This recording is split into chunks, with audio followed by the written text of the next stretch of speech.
So to everybody here, very, very welcome. We hope we're going to enjoy tonight and the whole weekend here. And I hope that you will find a deeper meaning than you did last time, those of you who did the previous one in Afrikaans with us. But for those of you who are new, enjoy. And if you can find a seatbelt on your seat, please fasten up. Because we're going to have a rough ride tonight.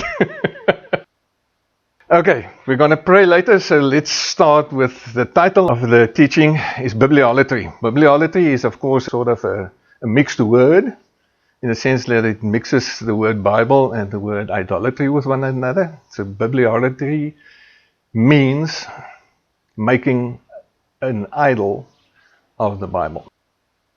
In other words, we elevate the Bible to the status of an idol. And the question that I asked in the subtitle there is, are you a Bible idolater? This is maybe the lecture in my life that I do with the most fear and trembling before the Lord. Because this is such an essential part of Christianity. And if we err here, we're going to do a lot of damage. And that's not my intention. My intention is not to cause the body or the church or anybody, any Christian, any harm. My intent is to tread carefully and with caution, but with truth, because the truth sets us free. So here's the preamble. In the beginning. What happened in the beginning? No, it's not Genesis 1. God made the heavens and the earth. No, it's not that one. It is John 1 verse 1. In the beginning was the Word. In Greek, the Logos. And the Word was with God. And the Word was God. And every time in the original, the Greek says Logos. That's the word that's used every time. He, not it, he, the Word, was with God in the beginning. Right from the start, in other words. Through him, all things were made. Without him, nothing was made that has been made. In him was life, and that life was the light of men. And you can see now what John is doing here. John knows Genesis 1 verse 1. What does Genesis 1 verse 1 say? In the beginning, God made the heavens and the earth, and what was the first thing God said? Let there be light. And here John says, in him was life, and that life was the light of men. The light shines in the darkness, but the darkness has not understood it. The Word, still in Greek Logos, became flesh and made his dwelling among us. We have seen his glory, not its glory, his glory. The glory of the one and only who came from the Father, full of grace and truth. What glory is John talking about here? He's talking about the glory on the mount. He was there. He's testifying about what he'd seen.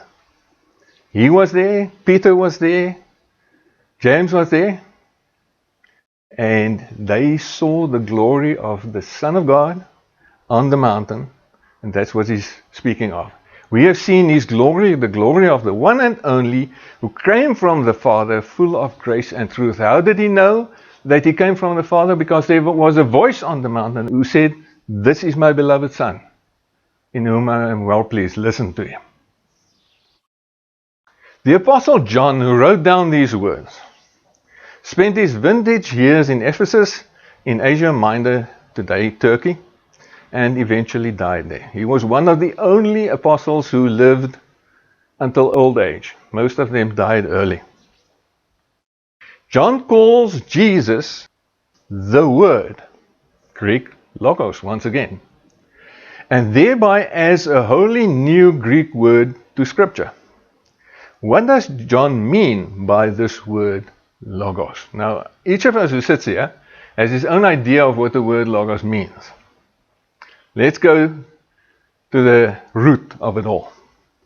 600 years before John, to be exact, 568 BC, another famous character also lived in Ephesus. One of the founders of modern science, Heraclitus was his name. He said that one should always ask oneself, why do things happen to be the way they are? Man should observe his environment and continually ask this question, he said. Today, this question still lies at the very foundation of modern science. The answer to this question, he called Logos. 600 years before John. This guy said, the answer to the question, why are things the way they are, is the Logos. That's where this word comes from. Thus, Logos is the very reason why things are the way they happen to be. Deriving from this root, we have today psychologia, in English, psychology. Why are things in men the way they are? Why do they behave the way they are? The answer to that is psychologia, psychology. Zoologia, in English, zoology. Why are things amongst animals the way they are? The answer is zoology. Physiologia, physiology. Why are things in the bodies of men and women the way they are? The answer to that is physiology, etc. The original meaning of Logos therefore was, Logos is the answer to the question, why are things the way they happen to be? The way we see them as they are today. This word eventually found its way across the Mediterranean and landed up in Alexandria in Egypt, where the Hebrew Old Testament was translated into Greek. We call it today the Septuagint or the LXX. In Egypt, can you believe it? In the time of Jesus, and John of course, 20 BC to 50 AD, a Jewish scholar called Philo lived in Alexandria. This is now 600 years after old Heraclitus. He suggested, this Philo guy suggested that Logos not be called an it, but a he. We call that today personification. And this Logos is the very word we encounter in John 1. So now you know what John meant when he wrote down the word Logos. In the beginning was the Logos. The answer to the question, why are things the way they are? And the answer to that question is not an it answer, it is a he answer. Hence, the living word of John 1, the word became flesh, he said.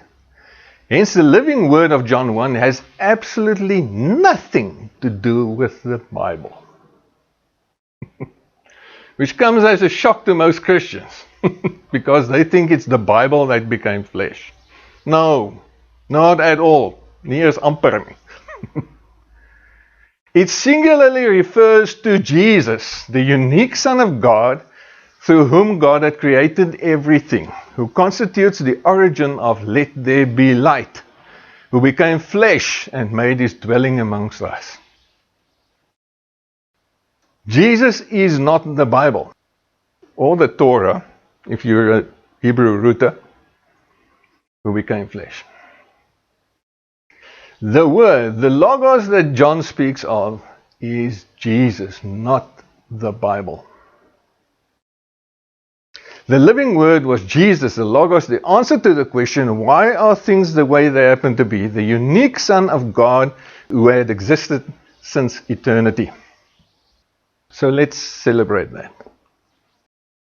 In the beginning was the Word, and the Word was with God. The Word was God. In the beginning was the Word, and the Word was with God. The Word was God. In the beginning was the Word, and the Word was with God. The Word was God. In the beginning was the Word, and the Word was with God. The Word was God.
I love this song.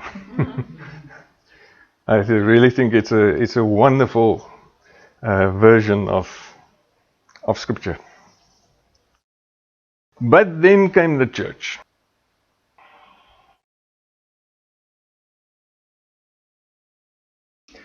And messed it all up. This is a book written by a professor, G.S. Wegener. In die begin was die woord. And what is the book on? What is it about? About the Bible. No, the living word, which was there in the beginning, was not the Bible. God didn't have a Bible on his pedestal when he created the earth. In the beginning was the Word, a book on the Bible in American public life. A book about the Bible. In the beginning was the Word. And the church is made of this concept a book instead of a person. So tonight I need your permission, once again as usual. Your permission to offend you. Never before have I ever delivered a teaching with so much fear and trembling before the Lord as this one. I'm so aware of the fact that if I would cause this teaching, which I believe to be the truth, to land awkwardly due to my own humanity, then I would cause much damage to the kingdom. Like most of my other research teachings, this lecture too is ahead of its time. I therefore intend to tread carefully, but with boldness, since we never need to be ashamed of God's truth. You'll need to watch this video at least 2 times to properly grasp what it's saying. The introductory view will so rearrange your mind that your first exposure will definitely not allow you to grasp everything we'd like you to know. We'll be repeating difficult concepts several times for easy memorizing. You can be sure that this series will pop several of your and your church's Bible bubbles. The information might even cause a faith crisis for some viewers. We don't apologize for that. Never do we need to apologize for the truth. I have done a lot of research, a lot of searching, a lot of study before I put this together. May the Spirit of truth lead you unto belief in the truth and thus settle any crisis of faith. And I want to trust the Holy Spirit tonight that whatever might be the outcome in your life of what you're going to hear this weekend, that the Holy Spirit will take care of that in you. Therefore, like so many times before, I need to ask my audience's permission to offend them. This weekend you'll hear things that might upset you. So do I have your permission? If I don't, you'll have to leave immediately. Do I have your permission? Let's bow our heads. Father, thank you for tonight. Thank you that once again we can spend some time to allow you by your Holy Spirit to speak to us. And we pray, Holy Spirit, that you will speak to us tonight and this weekend. And we want to welcome you in our midst. Thank you that we know that you are the common denominator amongst us. You are the one that makes us one. And we want to give you glory tonight. Thank you, Jesus, for making all of this possible. Thank you for making a way where there was no way. Thank you for snatching us from the claws of death and giving us eternal life. I pray that by your Spirit, you will guide us tonight and this weekend unto all truth, as you've promised in the Scriptures. In Jesus' name we pray that. Amen. Forward. During the 2020 COVID pandemic, a unique Bible phenomenon arose which Christians nowadays veer away from.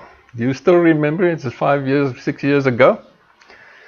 How we all behaved in strange ways. And that was all we talked about every day, all day. In 2020, we, and most probably other ministries like ours as well, we are inundated with inquiries from fellow Christians regarding a unique issue which arose during COVID. And that was, should I have myself vaxxed or not? Do you remember? If you don't remember, you're lying. Because that was the hot question, an issue of debate at the time. Why was this issue so unique? There are 2 reasons for that.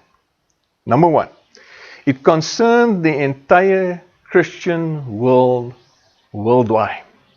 The entire church was involved worldwide. It was not a localized question. It was a universal question right over the whole earth. And reason number 2 is it was a matter of life or death. So it was unique in the sense that it involved everybody. Jesus' entire church was involved and was a tremendously serious issue because it was about life or death. I don't think ever before has this ever happened in the earth, that such a question arose. So why did we receive so many inquiries? Because Christians were utterly confused as to what they should do. Do you remember? Or were you just cocksure of what you should have done that? Their trusted helpline, the Bible, offered absolutely no help. None. Nada. Nothing. And since their very lives depended on this, they were desperate for godly advice, but they had no idea where to find it. So that's why everybody contacted us, and other ministries like us, I believe. Why didn't they have any idea? Because almost all churches teach their members merely how to interpret the Bible, and almost never even prompt them to learn how to recognize or hear the voice of the Holy Spirit. So when the Bible offered no assistance, they said, what now? What do we do now? That's all we understand. That's all we know. So let's contact Eben. As if I would know.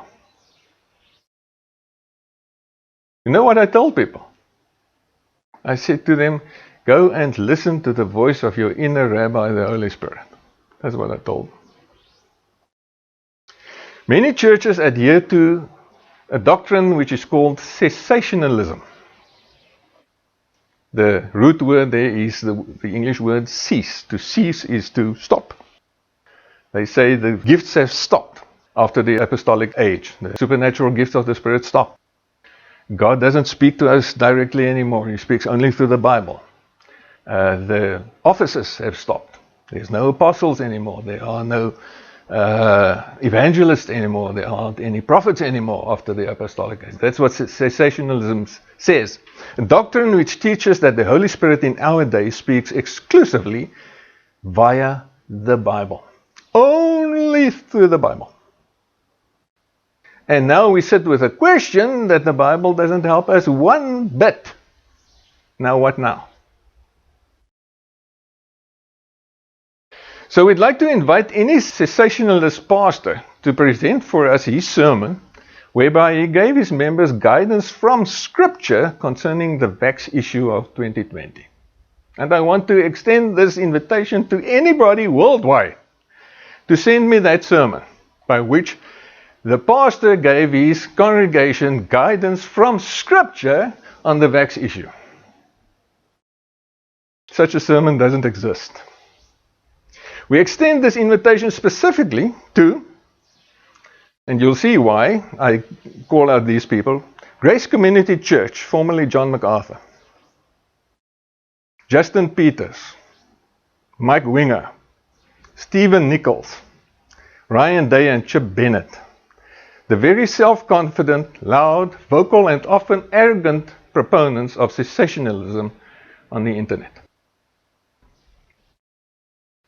Why is this a challenge? Because the Bible is of absolutely no help concerning this issue. And no, this cannot simply be dismissed as the dilemma of a mere handful of Christians in a church in a remote rural area somewhere who had to make a decision between two available options. No. Jesus' entire worldwide church asked this question, and it was a matter of life or death. And since church leaders resounded in their silence and lack of leadership, quarrels have arisen concerning this matter, friendships have been ruined, and families, relations with relatives, and marriages have broken up. Do you remember? Am I speaking the truth? And when at last the pandemic subsided, everyone breathed a sigh of relief and got on with their lives. And in all dishonesty remained silent concerning their Christian doctrines that had just bitten the dust. We just kept quiet. We just said nothing. We just went on with our lives because we so wanted to just get on with our lives. The question therefore arises, does the Bible, look at me, contain all truths or even the full truth? Does it or does it not? If it did, we wouldn't have had this problem in 2020.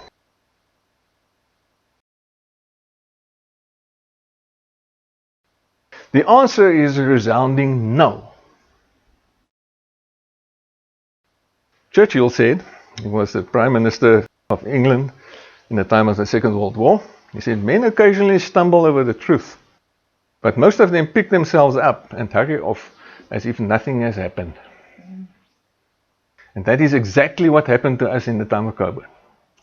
The truth sort of was in our face here in front of us, and after everything subsided, we just turned around and hurried off and went on with our lives as if nothing has happened. No, we have to talk about it.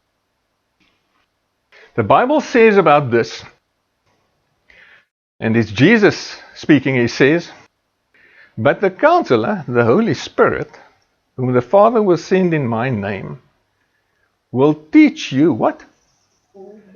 All things. So, what is excluded? Nothing. He will teach us all things. And will remind you of what? Everything I have said to you. I have much more to say to you, Jesus says, more than you can now bear. But when He, the Spirit of truth, comes, He will guide you into what? All truth. So what's excluded? Back issues? No, not excluded. He will guide us in that as well. He will not speak on His own. He will speak only what He hears, and He will tell you what is yet to come. Jesus says to the Samaritan woman, yet the time is coming, and has now come, when the true worshippers will worship the Father in spirit and in truth. In spirit and in truth. Now, in some translations of the Bible, that word spirit is capitalized, like I have it here on screen, and sometimes it's not. So sometimes it refers to the Holy Spirit, and sometimes it refers to a human spirit. Now, whichever one of those doesn't really matter tonight, because the point that I want to make is that it is not, listen carefully and look at me, we don't worship in the intellect. Because the intellect sits where? Body, soul, or spirit? In the soul. And Jesus says, the Father wants to be worshipped in the spirit. So if you worship in the intellect, you're on the wrong track. You're doing what you want to do, you're not doing what God wants you to do. They will worship the Father in spirit and truth, for they are the kind of worshippers the Father seeks. God is spirit, and His worshippers must worship in spirit and in truth. So what is bibliolatry? Let's have a little group discussion quickly. The person that sits next to you, just have a quick discussion and try and make a definition of what is bibliolatry. A short, very terse definition. What is bibliolatry? Okay, do you have something for me? Who wants to respond? When you put the Bible above Jesus, that is the definition of an idol, is whatever you place above Jesus. So then Bible idolatry is when you put the Bible above the person of Jesus. And how would, I think that's a very, very good definition. And how would that practically manifest? You would go to the Bible before you go to the Holy Spirit. You'll trust something that's black and white more than the voice of the Spirit, Holy Spirit. Excellent. You've studied well. You've learned well last time. In the end, when all is said and done, If you are into bibliolatry, listen very carefully to what I'm saying now. You will have a better relationship with the Bible through hermeneutics than with Jesus, the person of Jesus, through the Holy Spirit. That's where it ends. That's the way in which we put the Bible above Jesus. And I personally know way too many Christians who suffer from exactly that. Who have a better relationship with their Bible than the person of Jesus Christ.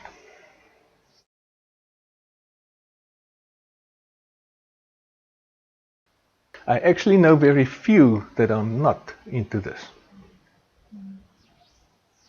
Premature and slickly justification. If you were to launch a Google video search with the keyword bibliolatry, you will find several videos by pastors, many times American pastors, and it's a rather amusing performance. The very reason why those pastors present the videos is because someone had accused them of involvement in bibliolatry. The video is then their public statement by which they defend themselves. And their defense almost always boils down to this: we do not bow down to the Bible or worship it, so we're not guilty of this charge. The mindset is basically, if I don't bow down to something and worship it, in that way, then I'm not worshiping. Is that the only way to worship? Not at all, not by a long shot. This auto-acquittal is just too slick and much too easy. Allowing any person to define the nature of any charge laid against them would enable them to acquit themselves of any charge ever laid against them. No, bibliolatry is about much more than mere prostration and worship. It's about attitudes of the intellect and of the heart. It's about one's approach to life and one's daily walk. It's about priorities, doctrinal content, and identity. Let's talk about identity. Whatever thing or concept an individual would build his identity on, that's his idol. Do you agree with that sentence? Whatever thing or concept an individual would build his identity on, in other words, you very strongly associated with that thing or concept, that's his idol. Man's identity must be in Jesus, and in Jesus alone. Christian, look at me quickly. There's only one sure basis for your identity. That's Jesus. Unshakable, unmovable. Everything else that you build your identity on, and we're going to go through a couple of them, not all, because it never ends.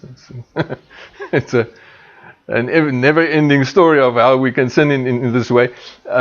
Whatever you build your identity on, that's your idol if it's not Jesus. He's the only stable, unfailing foundation for your identity. Anything else you might build your identity on would likely fail you at some point somewhere. People like to build their identities on any of the following. I call them guys. For example, you get. Let's take a couple of many possible examples. Money guys. People who build their identity on money. And there are many of them. And that's all they talk about. And that's what they try and impress you with, is their money talk. Beauty guys. Becomes your identity. Intellect guys. Oh, I so want to be known as a brilliant guy or a brilliant girl. Sports guys. His nickname was Mr. Rugby. Muscle guys. You see them in the gym. By the mirrors. Green guys. Oh, the plants. Oh, the animals. Let everything live. LGBTQ plus guys. Becomes their identity. My sexuality is not my identity. It's a small part of my identity, but not my identity. Nutrition, food, or health guys. Art guys. Oh, they're annoying.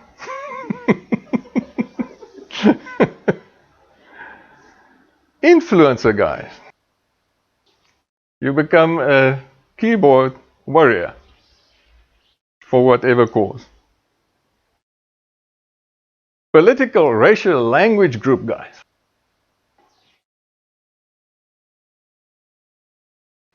And alas, Bible guys.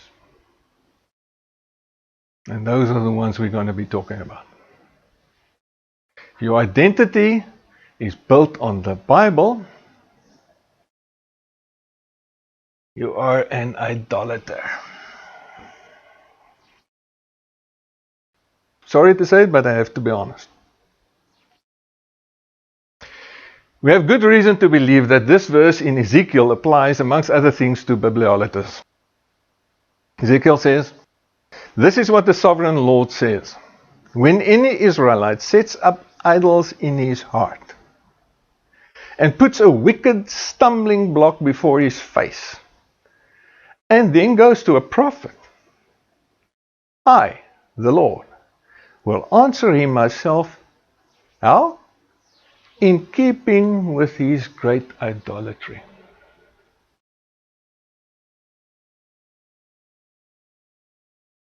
If you want to idolize, God will even answer you in keeping with your idolatry.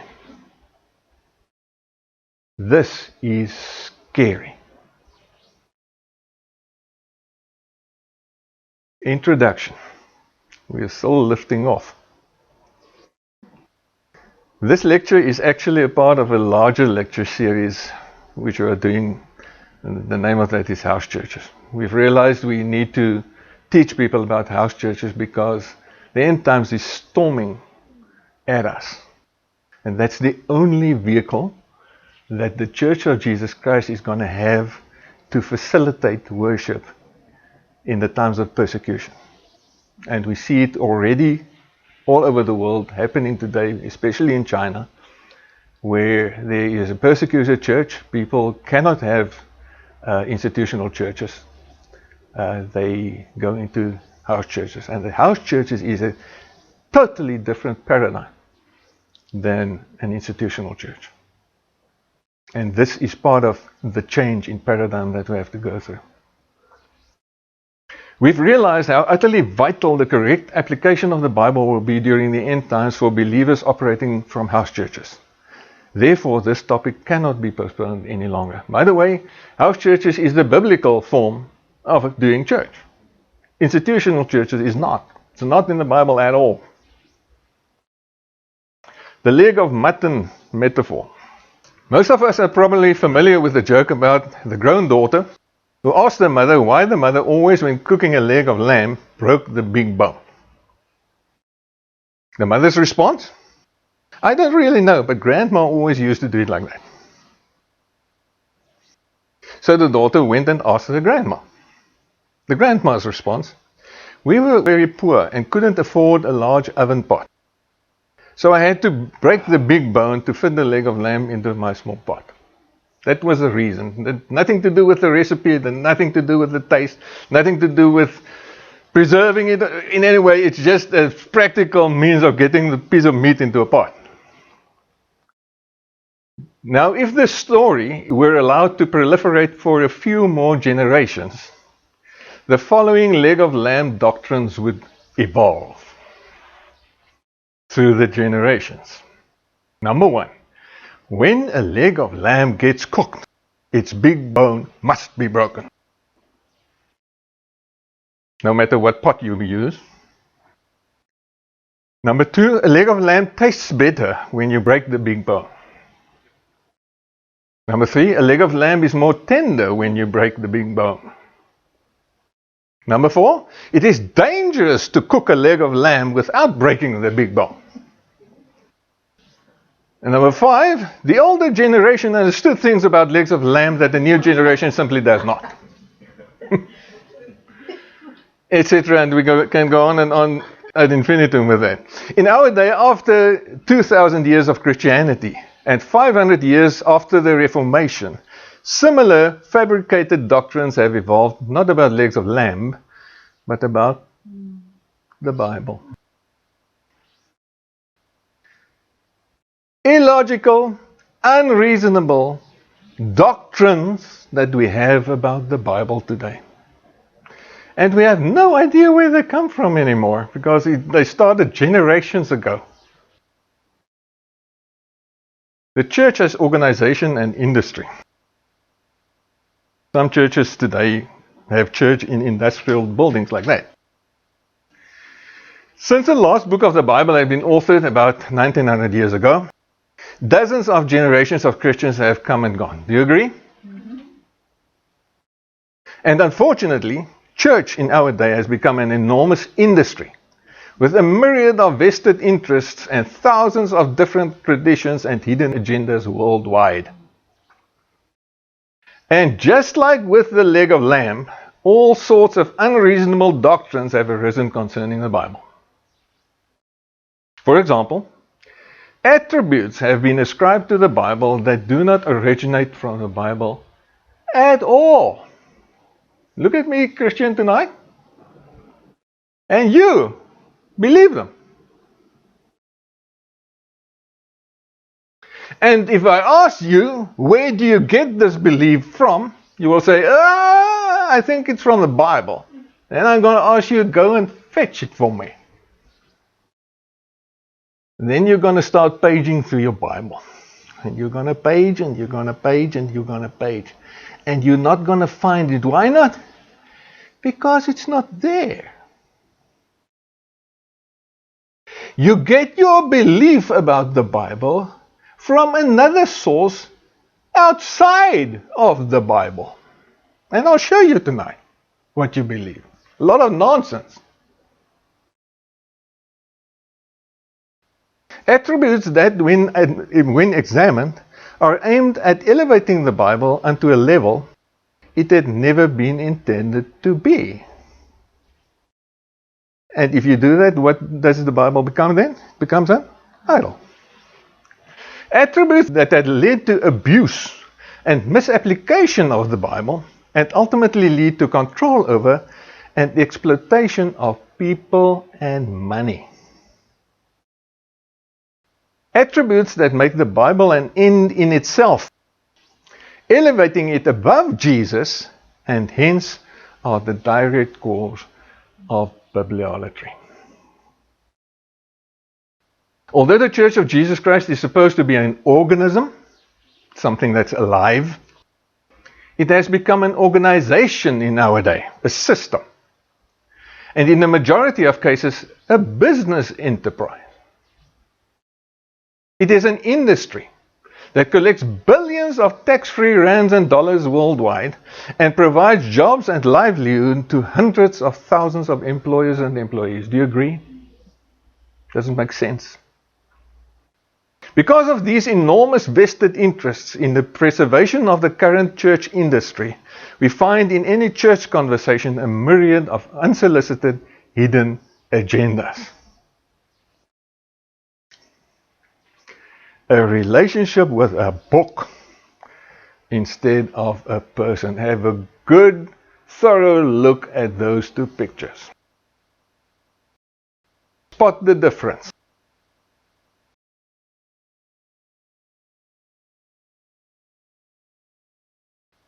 Unfortunately, I know many Christians who have a much better relationship with their Bible than with Jesus. Why? Because our institutional churches have taught us to have a relationship with a book through hermeneutics, instead of a relationship with a person through the Holy Spirit. What is hermeneutics?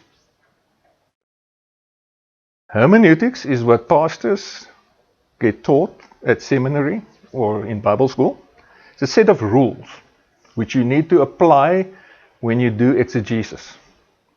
When you try and determine what the Bible says. That's the rules that you apply. It's called hermeneutics. Called after the Greek god Hermes. The interpreter.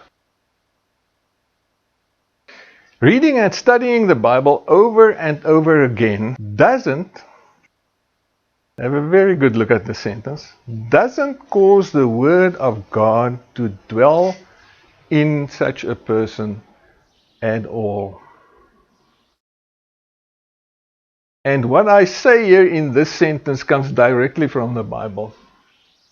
Not I saying that, the Bible says so. Jesus says so. Shocking.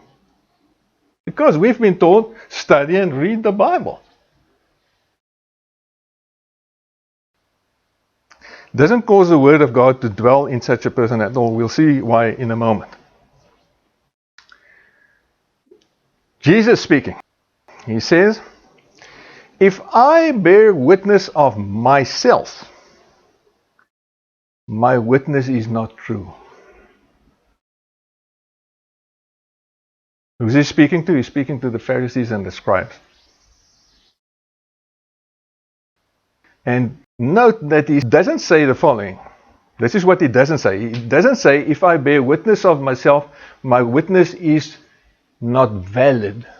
That's not what he's saying. He's saying, if I bear witness of myself, my witness is not true. Now you must focus, because this is a very, very important verse. Jesus once again speaking to the Pharisees, he says, and the Father who sent me has himself testified concerning me.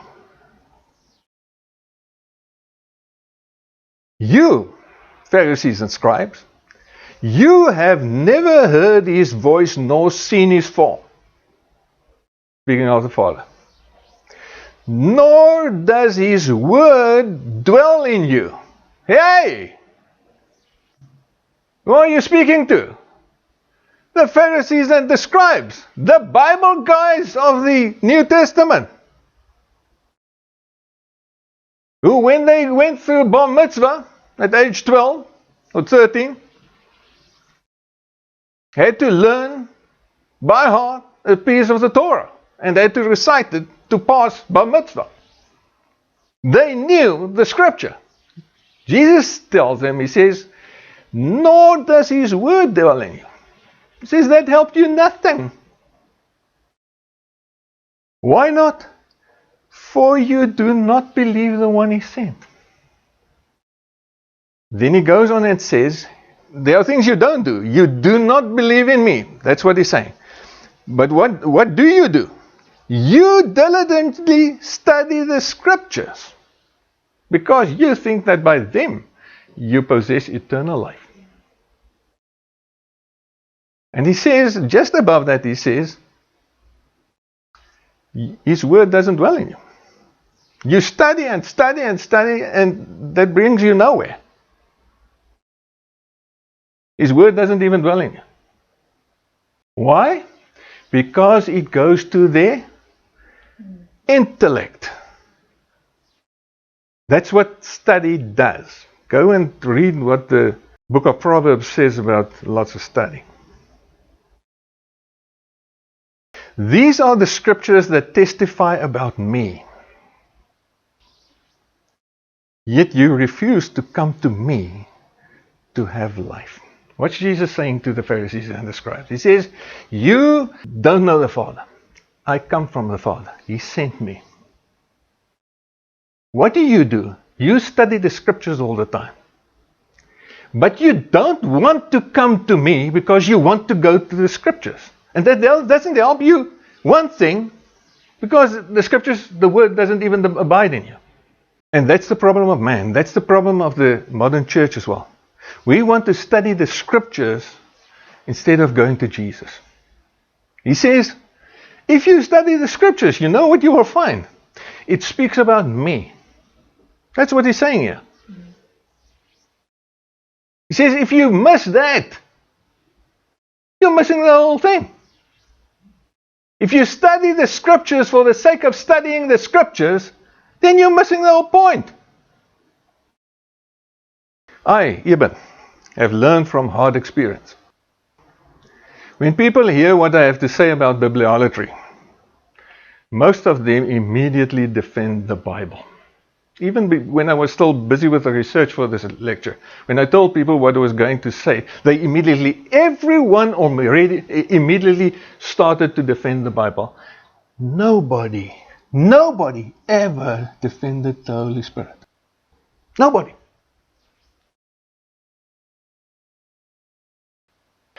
But no one ever defends the Holy Spirit. So let's look at bibliolatry. What is an idol? We've defined it already. An idol is anything that takes more prominence in one's life than Jesus. According to Jesus' own verbalized plan just before his ascension, and as announced in the New Covenant, his primary contact and chosen communication with individual Christians is via his Spirit, not via his book. Do you agree with what I'm saying there? That's what the Bible teaches us. However, the practical truth for the vast majority of Christians worldwide is that they are taught that their primary contact and communication with Jesus is supposed to be via the Bible. What do we do? If we land up in some situation in your life for whatever reason, where you say to yourself, this is a crisis. I need to make some decisions. I don't know what to do. I need to hear the Lord. I need wisdom. What do? You go to the Bible, don't you? That's our go-to escape.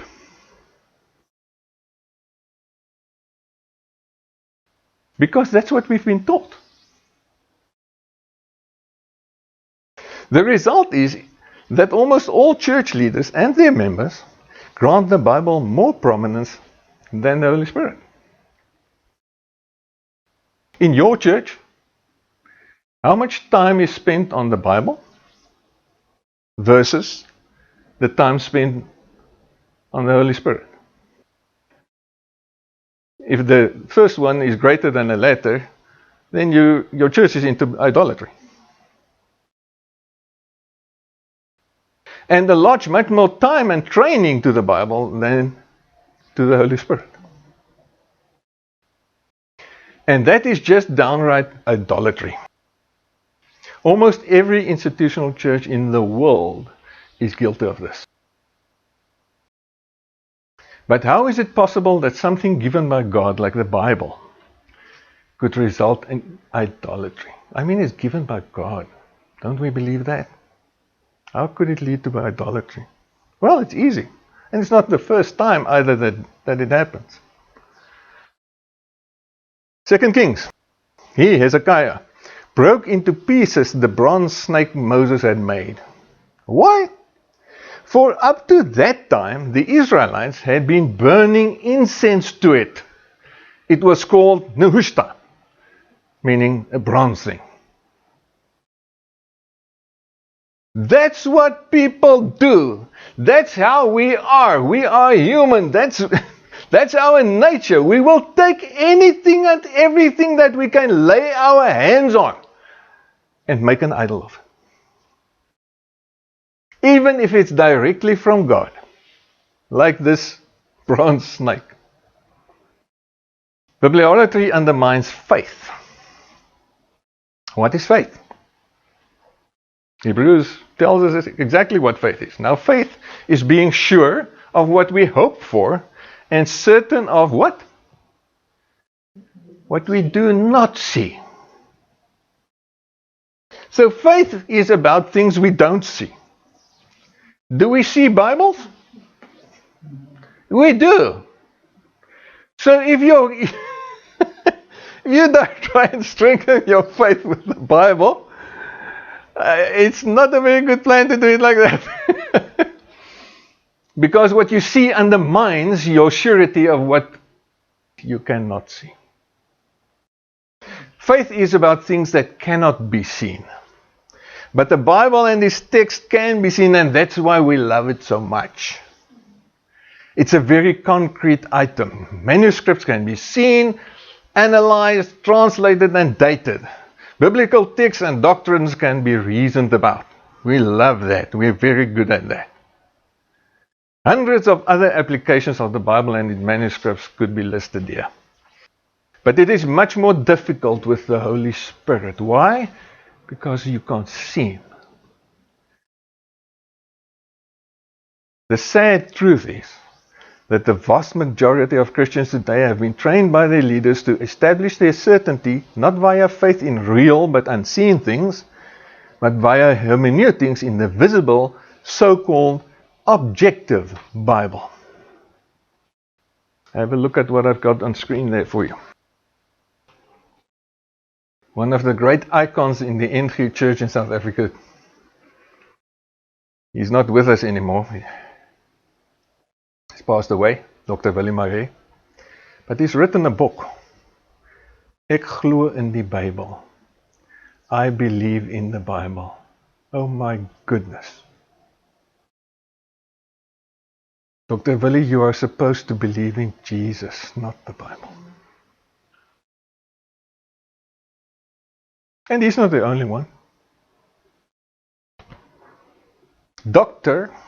Joseph R. Sizu, I believe in the Bible. He's a doctor of divinity.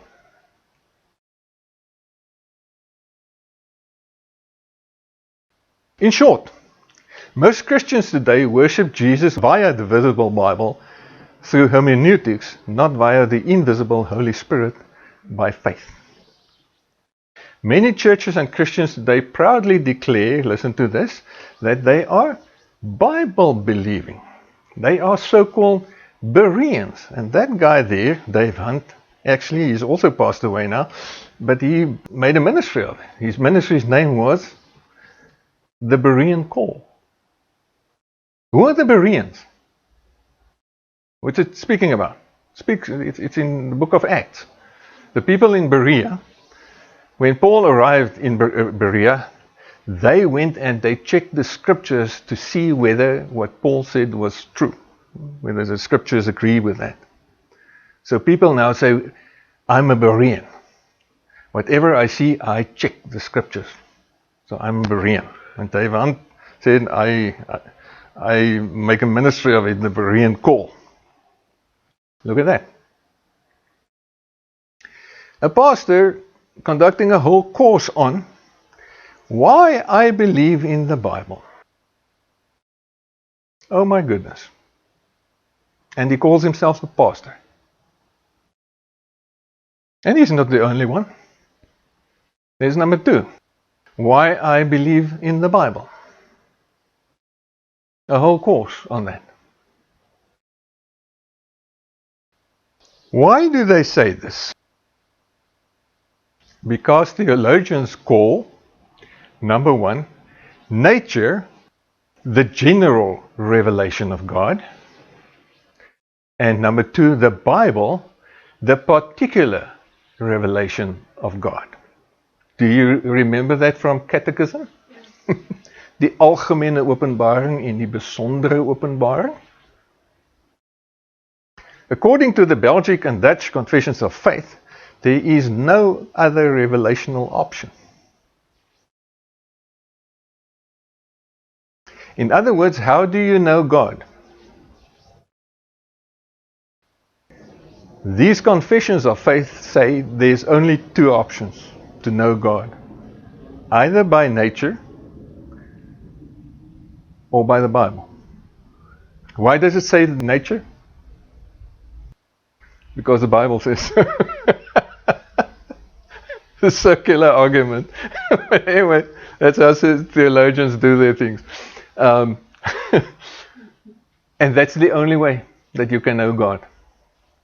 So, before you can know God at all, you must first be taught by one or both of these modes of revelation. Preferably number 2, the Bible. So you must first believe, listen to this, so you must first believe in the Bible before you can believe in Jesus.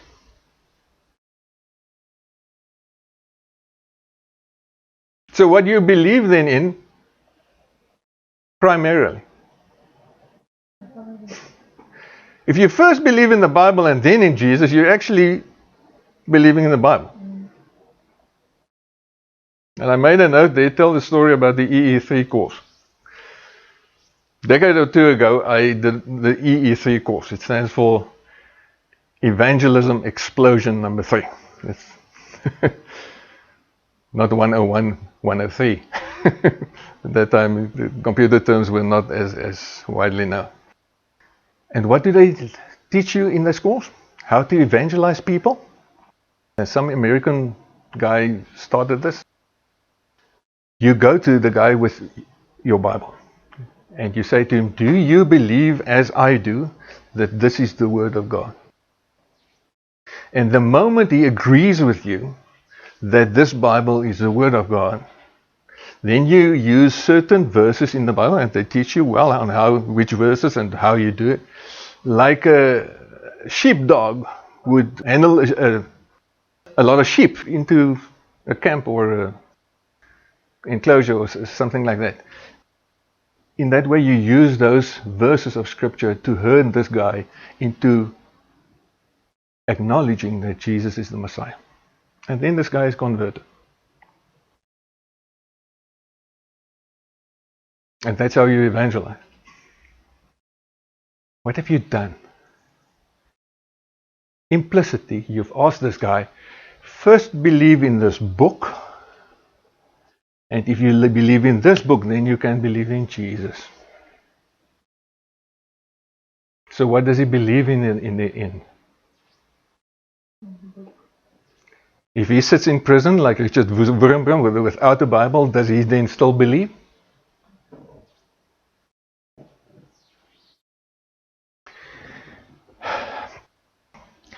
So what do you primarily believe in? First, in the Bible or in Jesus? And that's a very, very serious question I want to ask you tonight. If I take the Bible away, do you still believe in Jesus? Is he reality or does he live in the Bible? Can you worship Jesus without the Bible?